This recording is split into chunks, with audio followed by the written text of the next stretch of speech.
Hey everyone, welcome back to another review video. As always, my name is Jay, and today I'll be looking over Chapter Approved 2018. Now I know by this point a lot of the other videos have already gone up, but that's okay. You know what, I want to give my 2 cents in. In this video I'm going to cover just a little bit of what's changed, what's new. There's a lot in this book, which I'm not going to go over in this video because I don't have the time. That would be a very, very long video. So in this video I'm going to cover the new match play scenarios, just a summation of what is new in this book, what I like, what I don't like, and so forth. So there's a lot in this book, as I said. So I really do like, let me start off by saying, I really do like the idea of chapter approved. Every year, GW kind of does a refresher on their rules because they realize that some other things are out of date, wrong, broken, etc. And that I really do respect because, first of all, it admits that the product is not perfect and that it's ongoing and you're trying to create a perfect product over time. And that's okay because, you know, with humans, things, you know, something you mistake or you look over, somebody breaks the rule. Second, it prevents things like, you know, I typically find that the first codex in each new edition kind of gets punched into the ground pretty quickly. Orcs were a really good example of that. In the previous edition, Orcs were the first codex, and they were really, really bad codex. It was not a real fun army to play. And in this edition, Grey Knights, same treatment. Grey Knights were outdated almost instantly, I found. They're just not a competitive army in this meta. I find that the other armies have access to much better guns and much better assault. And so Grey Knights, which used to be a very survivable army, with the new rules with the increase in D, like damage, Grey Knights die pretty fast. And the new rules of terrain make it quite difficult for them to win in close combat as well, and I'll go over that after.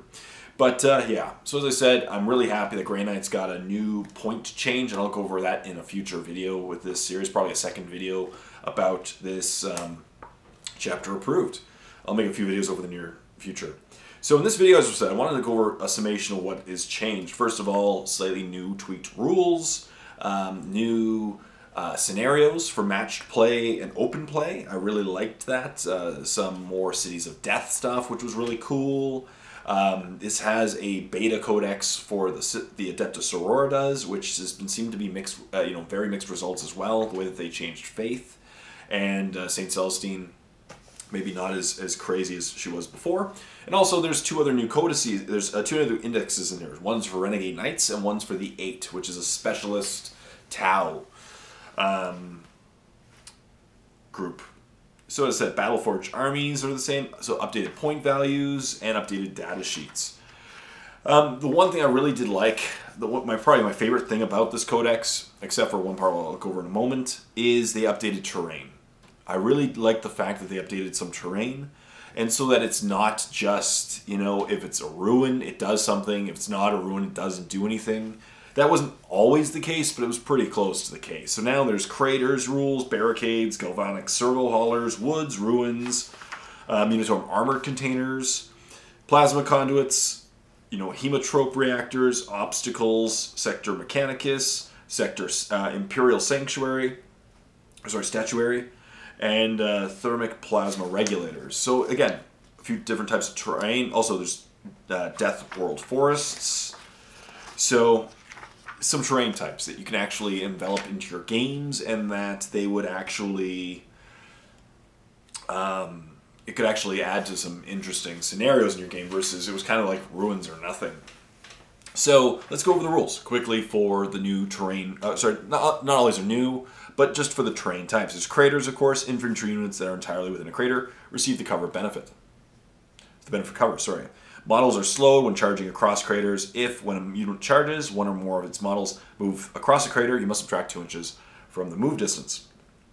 There's barricades. Now, barricades are awesome. Now, barricades can be a variety of things, like barricades could be a wall. Barricades could be, you know, the cool terrain from the Speed Freaks box set. So there's a few different options.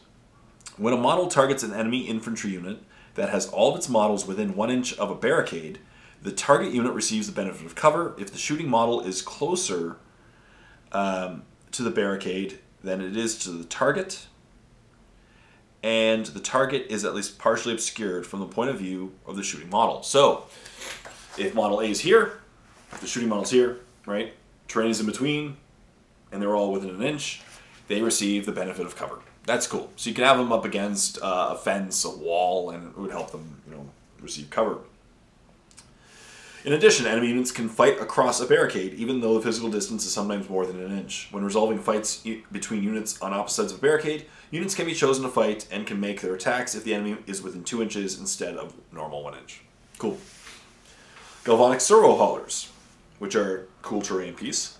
When a model targets an enemy infantry unit that has all of its models within 3 inches of a galvanic servo hauler, the target unit receives the benefit of cover if the shooting model is closer to the galvanic servo hauler than to the target, and the target is at least partially obscured. Woods. Woods I don't usually use in my battle reports because I think they don't look correct with... they look more like fantasy versus... That's okay. Woods. Infantry units that are entirely on the base of a wood receive the benefit of cover. If your wood is not on a base, discuss with your opponent what the boundary of the wood is before the battle begins. Other units only receive the benefit of cover. At least 50% of every model is obscured from the point of view of the shooting model. Models are slowed when charging through woods. Same rules. Subtract 2 inches. Ruins. Now, unfortunately, they didn't fix... To me, ruins are broken.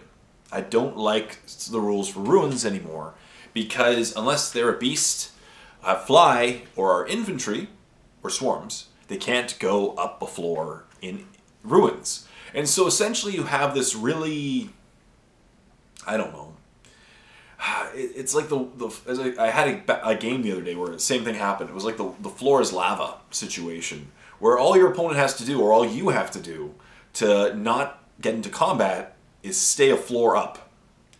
To me, that doesn't jive well. It's too easy to avoid close combat in a lot of games. Like Carnifexes, for example, can't go up a floor. Dreadnoughts can't get up a floor. Dread Knights can't get up a floor. Death Dreads, Killicans, all these heavy, crazy killy machines can't get into close combat because they can't move up 3 inches into a ruin. So you can literally just stand your guys and look at your opponent and they can't touch you. They can shoot you, but they can't touch you. And a lot of these guys want or need to get into close combat to actually be useful. Like take a Dread Knight, for example, from the Grey Knights. They have decent shooting, but not amazing. They're really, really good in close combat. They don't want to fly. So they can't get into close combat if you're up 3 inches in a ruin.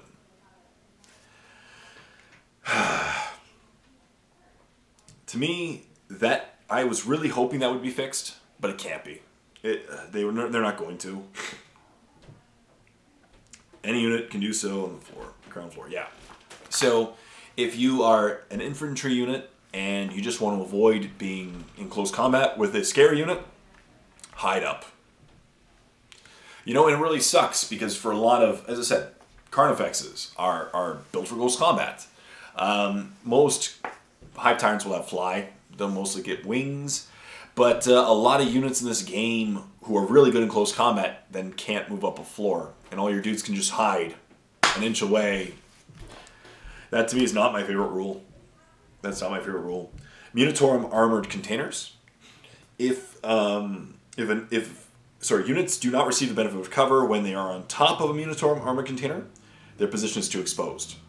If an enemy unit is on top of a Munitorum armored container that has one or more storm bolters, up to 2 models on that unit can each fire them each time their unit shoots instead of firing any of their own weapons. Storm bolters are rapid fire 2 weapons with a range of 24, strength 4, AP nothing, D1. Thermic plasma conduits. They follow the rules of barricades, but also have the hazardous cover ability, which is the next one. Roll a d6 each time you make a saving throw of 7+, such as a 6+1 for being in cover. For a model within 3 inches, on 1, that model's unit suffers 1 mortal wound. Okay. Hemotrope reactors. When a model targets an enemy unit that has all of its models within 3 inches of a hemotrope reactor, the target receives the benefit of cover if at least 25% of the models is obscured buy it from the point of view from the shooting model. And the same thing, hazardous cover. Obstacles. There are two kinds of obstacles. Tank traps, which are obstacles to vehicles and monsters, and tangle wire, which is an obstacle to everyone else. Units are slowed when they attempt to move over an obstacle.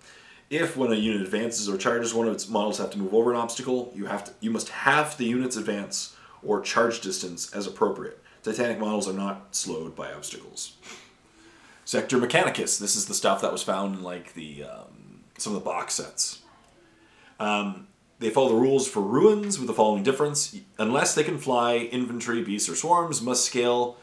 Unless they can fly, infantry, beasts, and swarms must scale ladders, girders, or walls to ascend or descend between the different levels of Sector Mechanicus structure. Infantry are also assumed to be able to traverse around girders, buttresses, and hanging chains, and so move through them without impediment. Cool. So once again, you can just kind of hide at them. Big guys can't get to you. Imperial Statuary. When a model targets an enemy infantry unit that has all of its models within 3 inches of Imperial Statuary, the target unit receives the benefit of cover if the shooting model is closer to the Imperial Statuary than to its target, and the target is at least partially obscured from the point of view of the shooting model. In addition, Imperial units add 1 to their leadership characteristic while within 3 inches of any Imperial Statuary. Thermic Plasma Regulators. They follow all the same rules as the Sector Mechanicus structures, but they also have hazardous cover ability. And then Death World Forests. So cool stuff there. As I said, I'm a little disappointed. I really did like... I know it's silly, like biker boys driving up the stairs of ruins, but it really does prevent your opponent from just hiding there, or from you from just hiding there. To me, that's too silly of a tactic to get away with in 40k, that you can just stand on 3 inches up on a ruin and you can't be touched. Right? Like, that to me is a silly rule. So that means, of course, you have to build a well-balanced list. But, as I said, in a lot of games, in a lot of armies, the scariest thing on the table is a monstrous creature. And some of them don't have fly, or a dreadnought, or a dread knight, and they can't get up. So, silly. Silly, silly stuff. So, as I said, it's just something you have to build your list to and strategize to when playing the game. And then we have the Adeptus Sororitas Beta Codex. I'm going to go over that in a future video because there's a lot in it, of course. There is a lot. As I said, it's a full Beta Codex, right? So there's a lot there. They have the Questoris Traitoris, which is the Traitor Knights, and they just updated the rules to make more points matching with the Knights that got decreased recently. They have also Renegade Armiger Knights. And there's Renegade Armigers and Domuses. So that's cool. That's cool. Renegade Armiger is 160 points plus, weapons. Renegade Knights are 285 plus their weapons, and Renegade Knight Dominuses are 500 points plus their weapons. So same as the Imperial Knights, pretty much. But that's cool. And so now there's Renegade Knights. They did... they made some detachment rules. Of course, Questoris Traitoris detachments gain the following ability: Renegade Knight Lance. If your army is battle forged, select 1 model from each Questor Traitoris super heavy detachment in your army. It gains the character keyword. However, the command benefits of each super heavy detachment is changed to none if it does not contain at least 1 Questor Traitoris Titanic unit. And it's changed to +6 command points if it contains at least 3 Questor Traitoris Titanic units. They have a warlord trait called Infernal Quest. If your warlord is within range of an objective marker, it controls that objective marker even if there are more enemy models within range of the same objective marker. If an enemy unit within range of the same marker has a similar ability, then the objective marker is controlled by the player who has the most models within range as normal. In this case, however, your warlord counts as 10 models. Cool. And they have a relic, the Traitor's Mark. Enemy units must subtract 1 from their leadership characteristic if they're within 12 inches of the bearer. While they're within 6 inches of the bearer, subtract 2 from their leadership characteristic. They have stratagems, rotate ion shields as always. Use a stratagem when an enemy vehicle targets a Questor Traitoris vehicle unit from your army. That's an invulnerable save. The stratagem costs 3 CPs if the target unit is a Renegade Dominus Knight. Otherwise, it costs 1 CP. Until the end of the phase, that vehicle's invulnerable save is improved by 1. And Trail of Destruction. Use the stratagem when you choose, it's a 2 CP, when you choose a Quest or Taurus unit in your army to make attacks with in the shooting or fight phase. Until the end of the phase, you can reroll all failed hit rolls for this unit. Again, so for these guys, if you want to just keep your dude safe against them, put them up 3 inches in a relic. And then there's the 8, which is a Tau, special fiery unit. It's quite interesting too. What else should we go through? Sorry, I have a little bit of a cold. I'm kind of going as along.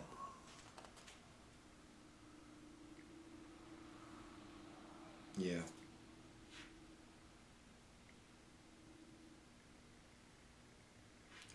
What should I want to go with? What do I want to go with next? The 8 are Tau. And as I said, that's pretty much the big changes.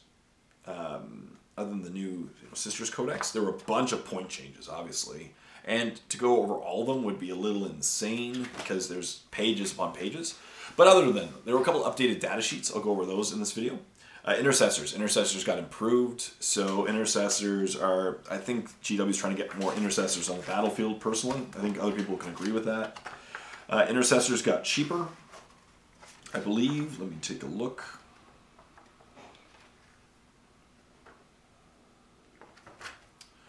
I believe they did.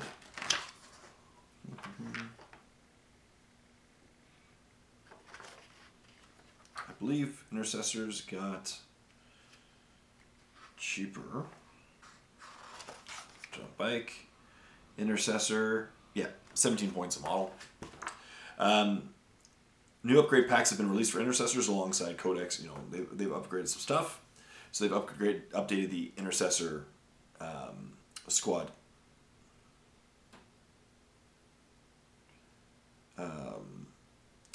What is it? So Intercessor's warrior options change the third bullet point to read Intercessor Sergeant may replace their bolt rifle and chainsword, power sword, or power fist, or take a chainsword, power sword, or power fist in addition to their other weapons. There's still, movement 6 inches, weapon skill 3 up, skill 3 up, strength 4, toughness 4, 2 wounds, 2 attacks, leadership 7, 3 up save. They show no fear. They can combat squad them, and you can give them a grenade launcher, an auxiliary grenade launcher. That's cool stuff. They updated Fiends, Horrors, Blood Crushers, Flesh Hounds as well. I just don't know them, unfortunately, to go over the rules with them. But that's it. As I said, that's my first impressions of the... you know what? Might as well talk about Grey Knights as well. Because Grey Knights, we're only 20 minutes into this video, so I might as well talk about... Oh, let's talk about the new scenarios. That's actually what I want to talk about. The new scenarios. Sorry, I'm a little bit all over the place today because I'm a little under the weather. So the new Battlefronts. Sorry. Boots on the ground is still in play, but flyers can never control objectives. Psychic focus is the same. Targeting characters is the same now, and understring support not allowed. Only allowed in open war. So there's new scenarios, and there's some new rules in these scenarios that I'm going to talk about that I want. It's called acceptable casualties, and we'll talk about that after. So let's go over the Eternal War missions first. Eternal War, the first one's called Vital Intelligence. You do a Battleforged army. The battlefield has 5 objective markers. One is in the center, and the other 4 are, the center of each quadrant, essentially. Deployments, of course, you roll off, and now it's the winner chooses deployment type, and then the other person sets up first. The person who sets up first entirely starts setting up their models first. Oh no, sorry, in this one actually, the player who did not pick their deployment deploys their entire army first. Their opponent then deploys their army. The person who finished setting up their army first chooses who takes the first turn. If they decide to take the first turn, their opponent can seize the initiative on a 6. Acceptable casualties, the match play rules for sudden death are not in use for this mission. So essentially, if you run up the points and your opponent tables you, you still win. Because you can win by just points. If you get more points than your opponent when you die and you're tabled. So this is good for Grey Knight players, essentially. So you can grab points early on and just try to survive as long as possible grabbing points. and win the game. That's good for Grey Knight players and people with that strategy. Battle length on a 5 up after the end of turn 5, 3 up. Game continues a 4 up after turn 6. Game ends on 7 automatically. Victory conditions: at the end of the game, the player with the most victory points is the winner. If both players have the same, the game is a draw. Victory points are scored as the following: Slay the Warlord, first strike. So now it's first strike, not first blood. So basically both people have a chance. As long as you kill a unit first turn, you get first strike. And capture the data. At the start of each battle round, the player who had the first turn rolls a d6. On a 6, all objective markers are active. On any other result, it's the specific objective corresponding to that number is active. And you get 1 point for controlling a normal one, 2 for an active one. And then you just add them up. That's cool. Cool, of course, Linebreaker, Slay the Warlord, and First Strike. Eternal War, narrow the search. Armies, Battleforge, Battlefield, is normal. Deployment. Each plays 1 objective marker. In this one, the players place 1 objective marker in the center of the battlefield. So it's just, 1 objective marker. Deployment. You roll off. Winner picks deployment type and 1 to zone. The other person deploys their entire army first. So once again, whole army. The player who then deploys their entire army. The player models set wholly within the deployment zone. Whoever deployed first chooses to go ghost first. And then if they decide to take first turn, their opponent can seize the initiative on a 6. Acceptable casualties does not, so once again is in play, so sudden death does not apply in this case. Null field. Invulnerable saves cannot be taken within 12 inches of the objective marker. That's huge. So that'll be crazy for armies like, again, Grey Knights, who rely on invulnerable saves. Even like Adeptus Sororitas. Battle length. At the end of battle round 5, the player who had the first turn rolls a d6. On a 3 up, the game continues. In turn 6, a 4 up, the game continues. Victory conditions. At the end of the game, the player with the most victory points is the winner. If both players have the same, the game is a draw. So here are the victory rules of how to win. Of course, Slay the Warlord, First Strike, Linebreaker are in effect. Zeroing in. At the end of the first battle round, the player who controls the objective marker scores 1 victory point. Player who controls the objective marker, if they have more models within the specified distance of it than their opponent.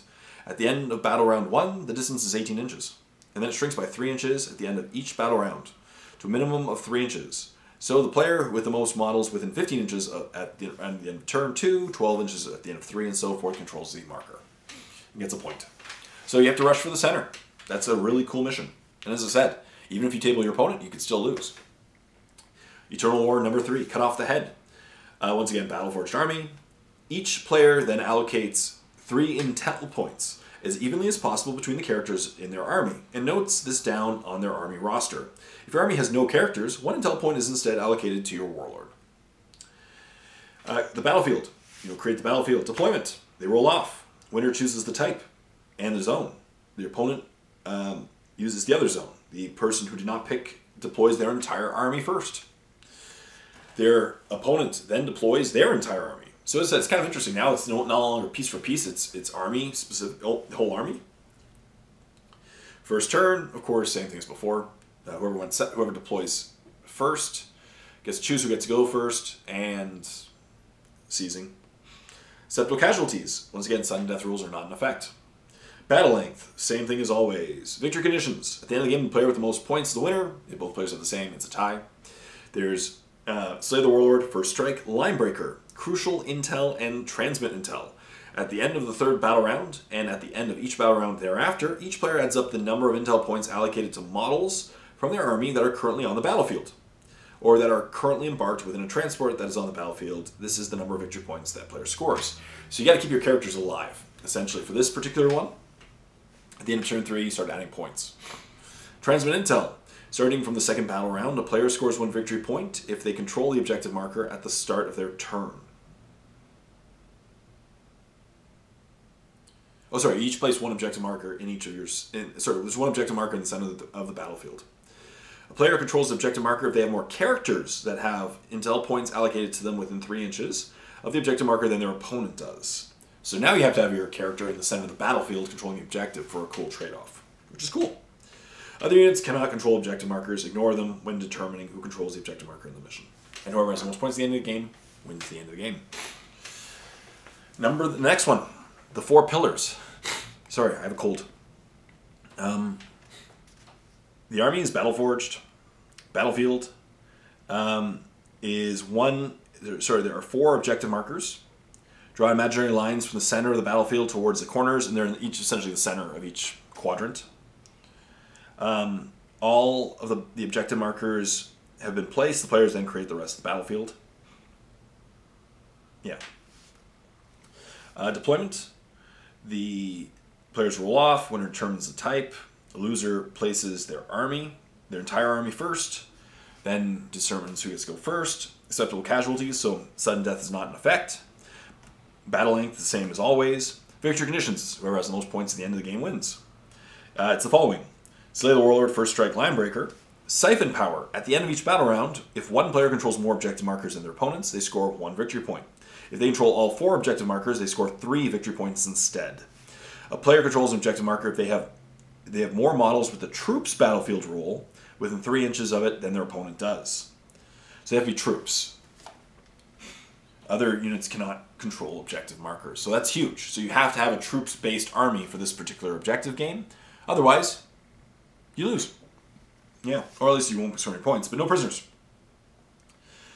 At the end of each battle round, a player scores 1 victory point if more units of their opponent's army were destroyed during that battle round than of their own army. That's cool, you gotta keep track. Slay the Warlord, first strike, and Linebreaker. That sounds like a very cool mission. Supplies from above. Battleforged armies. The battlefield. Alternatively placing objective markers until 4 have been placed. Each objective marker has to place, the normal rules for objective markers. They roll off again, and the winner determines what deployment type. The loser places their entire army. First turn, same thing. Drifting on the wind. At the start of each battle round, starting with the player who has the first turn, alternate picking objective markers. For each objective marker, each player rolls a d6.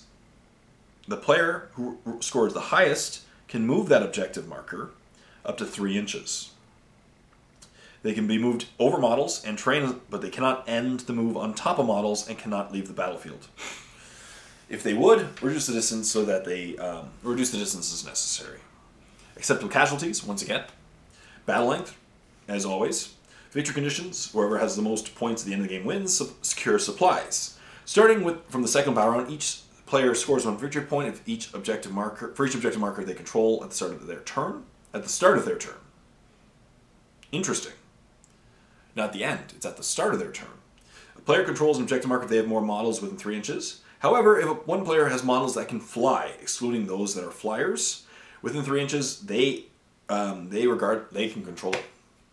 Basically, regardless of the number of nearby enemy models. Slay the Warlord, first strike, Linebreaker. So this one, once again, fly is going to be important. So that'll really help Tau. We have a bunch of flyers, and everyone has suits. That's pretty scary. Yeah, that's an interesting one. And it's at the beginning of your turn.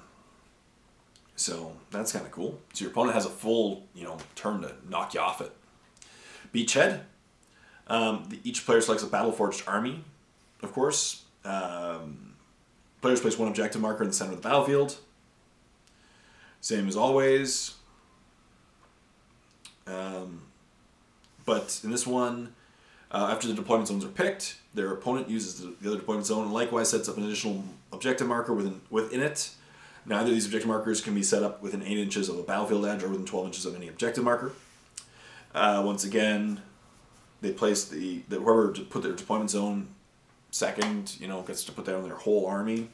First turn, decide the same way. Acceptable casualties, battle length the same. Victory conditions, at the end of the game, player with the most victory points the winner. Push them back. Starting from the second battle round, each player scores a number of victory points for each objective marker they control at the start of their turn. A player scores 1 victory point if they control the objective marker in their own deployment zone, 2 victory points if they control the one in the center of the battlefield, and 3 if they control the objective marker in their opponent's deployment zone. Player controls an objective marker if they have more models within 3 inches than their opponent does. Slay the Warlord, first strike, Linebreaker. And those are the Eternal War missions. That's pretty cool. As I said, they're really fun. I think that these are going to be a lot of fun for tournaments. I think they're going to be really cool.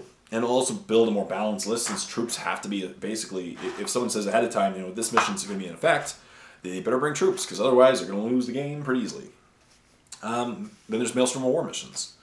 Disruptive Signals, Decapitation Strike, let's see these rules, Strategic Gamble, Tactical Cascade, Visions of Victory, Scars of Battle. Now, the cool new rules for these are, in many of them, what's called Refined Strategy, I think is in all of them. Yes. So Refined Strategy lets you do is, no, not all of them. Oh, it is, yeah. Refined Strategy, so before the battle begins, each player selects up to 6 of their tactical objective cards and can remove them from their decks. So that is huge. So let's say I'm playing Orcs. Orcs, and I don't have a Warp Head. The odds are I'm not, or Weird Boy. I can't cast, I can't Harness the Warp. So I can throw out Harness the Warp cards. If I know that based on my list, I will not be able to score a certain objective marker because my opponent, it's like 9 inches up in terrain, it's going to be very hard to get to, I can discard that card. So you can discard up to 6 cards, which is huge, so they'll never have to, grab those cards again. That's cool. So that's a really cool change. So it adds a strategic level to the game, right? You can throw away Harness the Warp, you can throw away, any objective marker. You can throw away a bunch of other things. If you don't think you're getting close combat, you can throw away those ones. If you're really assault army, you can throw away, kill something in the shooting phase. So, as always, armies are battle forged. This one, of course, 6 objective markers, as you normally place. The new thing about these missions, as I said, is all. You deploy all your models. It's not 1-for-1 anymore. It's simply all. The player who did not pick their deployment zone then deploys their entire army first. The player then deploys their entire army. First turn, as always, same thing. Who finished their setting up their army first chooses who goes first. Tactical objectives. The mission uses tactical objectives. If at the start of any return you have fewer than 4 tactical objective cards, generate up to 4. Refined strategy. Acceptable casualties, once again. And stratagem. So this is a new stratagem for this one. Signal Interrupt. Use the stratagem after your opponent generates tactical objective cards. Select one of their tactical objectives. It can't be achieved this turn. So for 1 command point, you can literally make it so that your opponent can't score a card this turn. You can only use it once, but still, that's pretty hilarious and will be hilariously annoying. I can't wait to try that one in Battle Reports. Battle length, same thing as always. Feature conditions, whoever has the most points at the end of the game. Say the Warlord, first strike, line breaker. Decapitation Strike. As with before, 6 objective markers, same rules for deployment. So you roll off, one person picks deployment zone, the other person deploys first.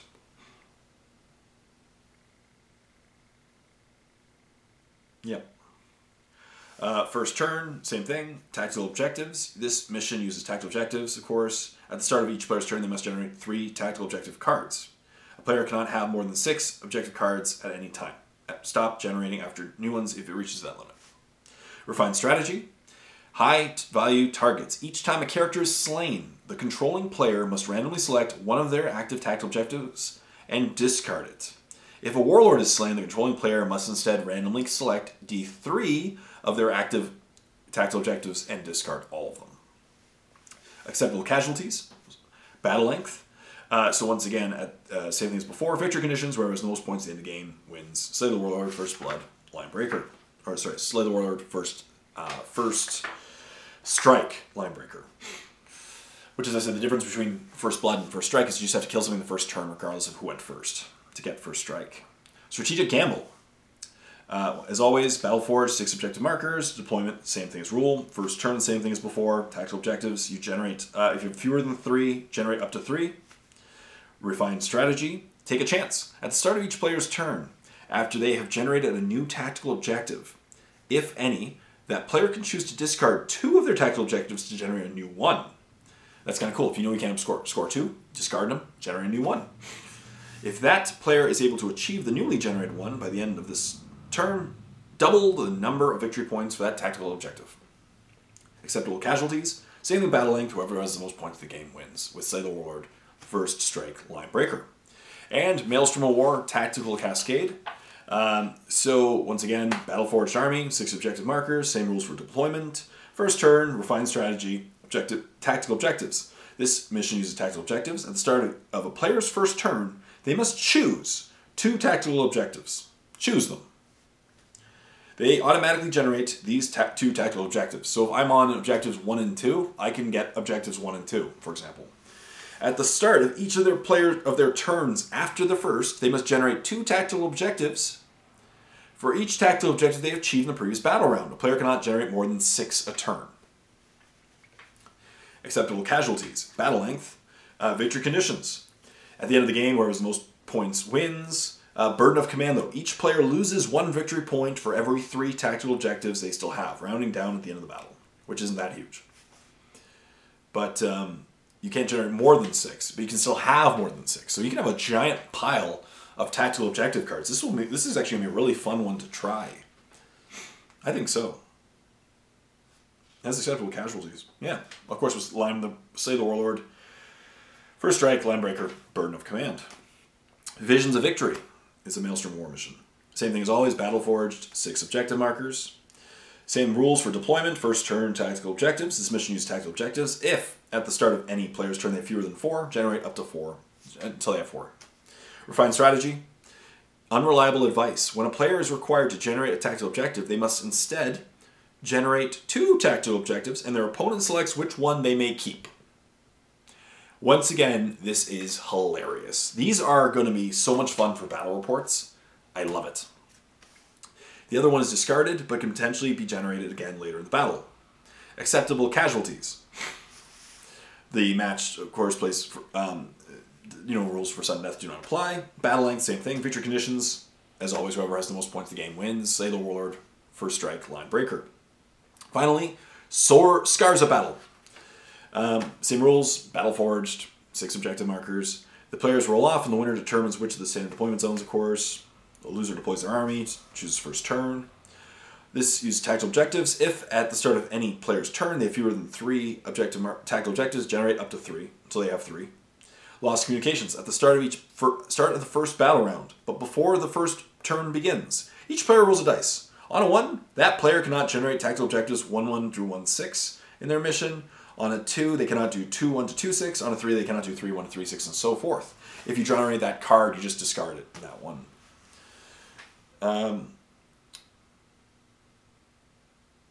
Yeah, in this mission. Oh, wow. So that's pretty cool. And you just discard and grab a new one. If you grab it during the game. Refined strategy, acceptable casualties, battle length, victory conditions, whoever has the most points at the end of the game wins. With, of course, the 3 secondary rules. And that's it!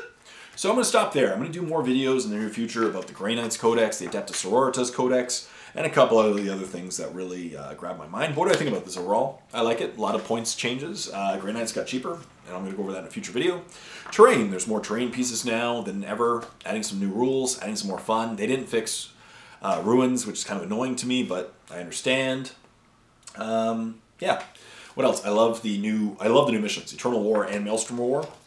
I do love the fact you don't have to win by just tabling your opponent. You can win by just scoring the points. Sorry, I threw the book down. And it's going to be a lot of fun.